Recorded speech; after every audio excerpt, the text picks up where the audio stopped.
Unibus. Et comme tous les matins à 8h49, on répond à vos questions santé, toutes ces rumeurs que vous lisez sur les réseaux sociaux un petit peu partout.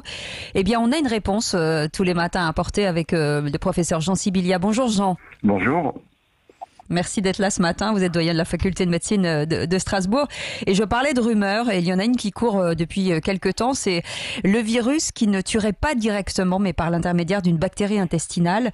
Ce serait une bactérie qui serait infectée, qui déclencherait l'hyperaction immunitaire et qui délabrerait les poumons et qui tuerait forcément le malade. Est-ce que c'est une vraie ou une fausse rumeur, Jean ? Alors, une fausse rumeur, en tout cas c'est une rumeur, c'est très clair. Donc non, je veux répondre très clairement non, j'ai bien regardé ça la semaine dernière, ça ne repose sur rien, ça repose sur quelques éléments scientifiques, théoriques, et comme toujours, qui eux peuvent s'argumenter. Je m'explique simplement, vous savez qu'on a dans l'arbre respiratoire, dans les poumons, dans les bronches, des bactéries qui vivent avec nous quotidiennement et qui ne nous infectent pas, ce sont ce qu'on appelle des bactéries commensales, c'est nos amis en fait, et elles permettent en fait de tapisser, de protéger nos bronches et nos poumons. Et parmi ces bactéries, dans les voies respiratoires, c'est-à-dire le nez, les bronches, les poumons, il y a une bactérie qui s'appelle Prevotella. Et elle est là chez presque un quart de la population.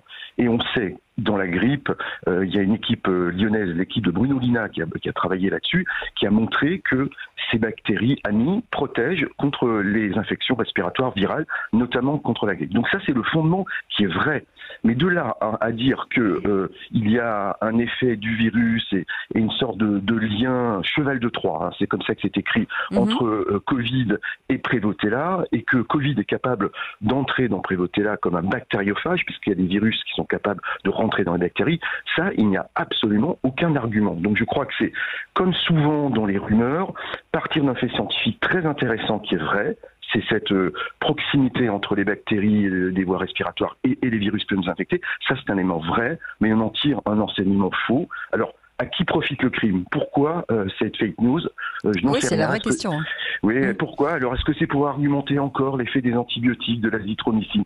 J'en sais rien. En tout cas, ça ne m'intéresse pas d'ailleurs. Ça ne m'intéresse pas. Ce qui m'intéresse, c'est le fait scientifique, et tout à fait passionnant.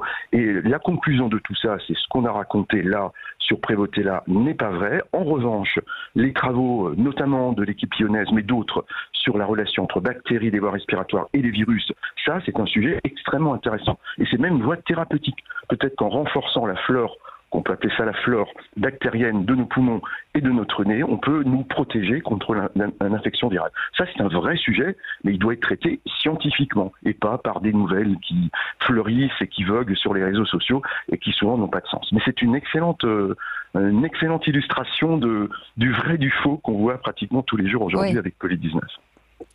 Alors, du vrai du faux aussi, on a cette information qui dit que le Covid-19 attaquerait différents organes tels que le cœur, les reins ou les intestins. Ça, c'est tout à fait vrai. Alors ça, c'est beaucoup plus prouvé scientifiquement. C'est assez simple, en fait. Il y a deux façons de le faire. D'abord, observer les malades. Donc, on voit bien aujourd'hui, quel que soit l'âge, quelles que soient les comorbidités, que ces patients n'ont pas qu'une atteinte pulmonaire et respiratoire. Il y a des patients, et d'ailleurs c'est un signe de sévérité, un signe de gravité, c'est l'atteinte du cœur. Il y a des myocardites, même chez les jeunes, chez les enfants, une atteinte cardiaque. Il y a des atteintes des vaisseaux, on en a déjà parlé, puisqu'il peut y avoir vous savez, ces vaisseaux qui se bouchent et qui entraînent des embolies pulmonaires. Et puis il y a une atteinte digestive qui a été notée très vite, qui correspond à 10-15% des malades. Ça, c'est l'observation des patients.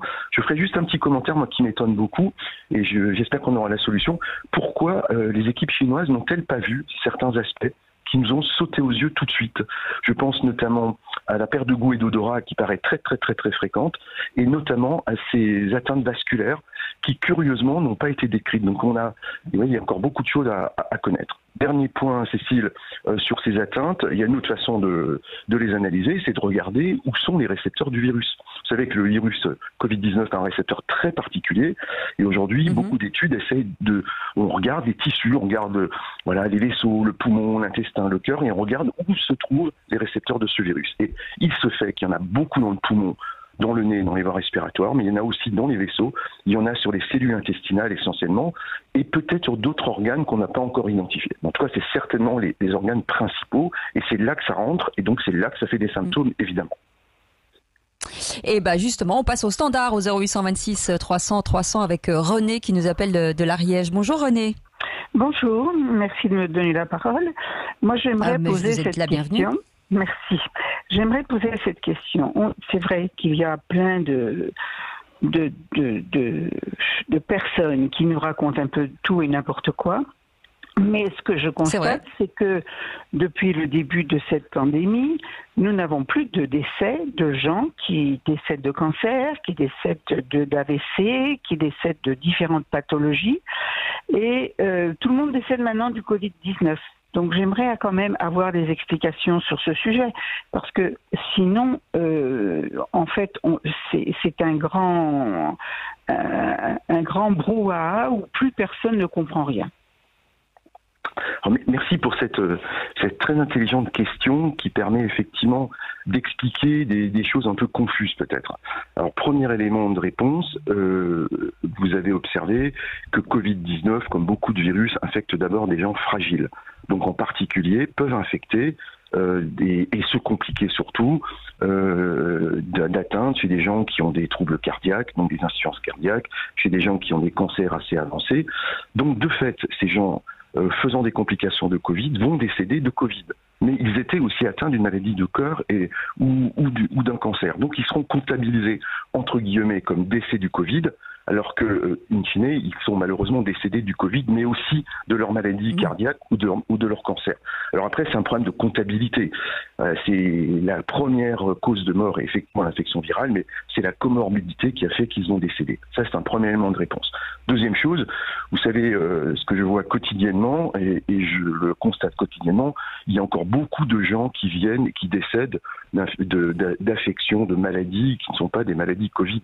On a dans mon service des malades atteints de cancer, des malades atteints d'infections non Covid, qui malheureusement ou de cirrhose et qui décèdent de ces complications. Donc il y a encore beaucoup de décès malheureusement de maladies qui ne sont pas liées au Covid. Et probablement il y a plus de décès, et même certainement plus de décès de maladies non Covid que de maladies Covid. Donc le résultat se fera à l'issue de tout ça.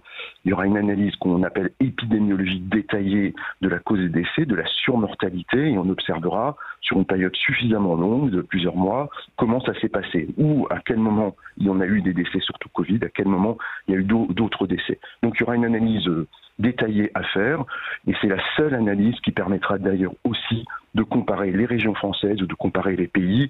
C'est à l'issue de tout ça qu'on verra le pic de surmortalité. On parle beaucoup de l'Allemagne, d'autres pays.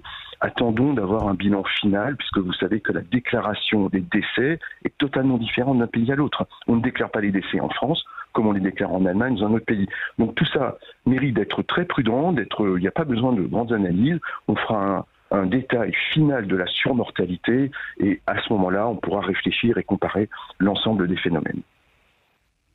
Et René, ça vous paraît plausible cette réponse ? Ça oui, vous tout correspond ? à fait, mais je crains que dans ce cas-là, on se rende compte que on a arrêté l'économie française et puis mis tout le monde en stand-by pour quelque chose qui était bien entendu dramatique, mais peut-être pas aussi dramatique qu'on veut bien nous faire croire. Ça, c'est une question, René, qui préoccupe beaucoup de gens, et vous avez tout à fait raison de la poser, parce que c'est peut-être un élément qu'on peut discuter, mais il faut le discuter avec humilité. Ce paradoxe, effectivement, d'un virus qui tue 1 à 3% de la population et qui a dérégulé l'ensemble de la planète à une vitesse grand V. Et c'est vrai que c'est une vraie question, c'est une sorte de paradoxe en fait. C'est vrai que ça n'est pas Ebola, c'est pas la peste, c'est pas le choléra d'il y a quelques siècles, et pourtant la fragilité de notre planète, qui est liée probablement à la mondialisation, probablement à l'interdépendance, fait qu'on a eu un effet de sidération de l'ensemble de la planète, de l'ensemble des systèmes de santé. Mais ça s'explique, je permets à Cécile ce commentaire encore, probablement au prix de la vie aujourd'hui. Aujourd'hui, on ne peut plus accepter comme on acceptait encore peut-être dans les années 58-60. Vous vous rappelez cette grippe de Hong Kong en 58-59 qui a tué 100 000 personnes en France. Mais à l'époque, ça n'avait pas fait, entre guillemets, grand bruit, on en a beaucoup parlé. Mais le prix de la vie aujourd'hui est beaucoup plus précieux. Et aujourd'hui, on ne peut plus accepter que des malades n'arrivent pas en réanimation, quel que soit leur âge. On n'accepte plus, on ne veut plus en fait. C'est une évolution aussi qui peut être positive de notre société, mais le prix de la vie est plus précieux et on accepte moins ces choses-là. Et c'est pour ça que je crois tous ces éléments additionnés qui sont médicaux, sociologiques, philosophiques même, font qu'il y a eu un impact. L'impact a été majeur et vous avez raison, il faudra analyser l'impact économique, c'est-à-dire la vague économique et les conséquences que ça pourrait avoir quand même sur notre société dans un deuxième temps. Donc il va falloir être très prudent et très pointu dans l'analyse qu'on fera. C'est une très très bonne remarque, mais qui mérite beaucoup de débats. Enfin, on ne peut pas être caricatural. Oui, c'est vrai, ça ouvre à plein d'autres questions. Merci beaucoup, professeur Jean Sibilia, doyen de la faculté de Strasbourg. Merci René pour vos questions et vous continuez bien sûr de nous en poser tout au long de cette matinée jusqu'à 10h. C'est le Grand Matin Sud Radio, ne bougez pas, on revient dans un instant. 5h-10h, le Grand